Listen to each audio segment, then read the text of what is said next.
What was the most satisfying revenge you've gotten from an annoying driver while you were both stuck in traffic? One night, I was driving home from work. Traffic was backed up pretty badly for a few miles. It was a stop-and-go situation.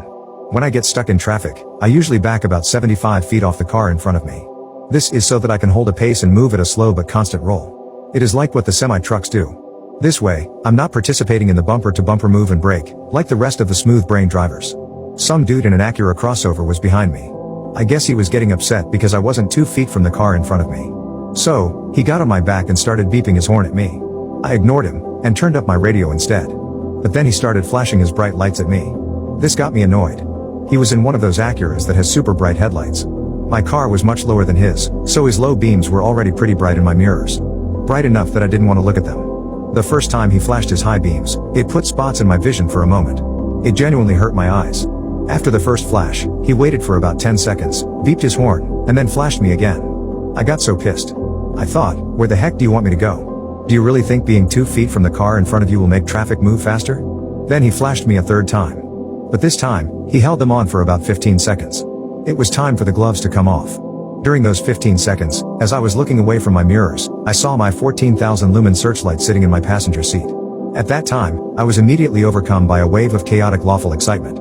What he just set in motion could not be stopped. I thought to myself, oh, buddy. You just opened the wrong can of worms. You will learn today. I grabbed the flashlight and set it to its absolute maximum brightness setting. The flashlight has a sensor in it to automatically dim the light, if facing down on a table. Otherwise, the diodes would get so hot they would melt the lens. The 14,000 lumen setting is so intense that the 57 watt-hour battery can only hold it for 180 seconds, before the flashlight automatically notches down to a measly 9,500 lumens. During those 180 seconds, the light will burn through 15% of its battery power. For reference on just how bright this is, the literal freaking sun emits a luminosity of 11,000 lumens per square foot on a bright and clear day. I turned around and aimed it straight out the back of my rear window. My car is pretty noisy. So, before I turned my flashlight on, I revved up my engine to make sure Captain Smoothbrain's eyes were on me. I wanted him to look, when I violated his retinas with the full force of an afternoon sun. I hit the power button. I can only imagine the freight train of shock and pain that plowed over this man. It was so bright. His automatic headlights shut off because the car thought it was daytime.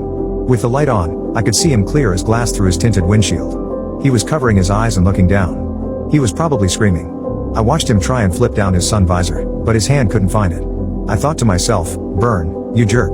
Burn. I imagined that my facial expression was similar to that of a 6-year-old, roasting insects with a magnifying glass on a bright summer day. After about 5 seconds of blinding light, I took mercy and shut it off. He proceeded to back way off, and move over to a different lane. Was this an unsafe thing for me to do? Absolutely. Was this illegal? Almost certainly. Was it warranted? Yes, without a doubt. But it was possibly the highlight of my year. Drive safe, people. Don't be a jerk to the car in front of you. They might just have the tools to teach you a lesson.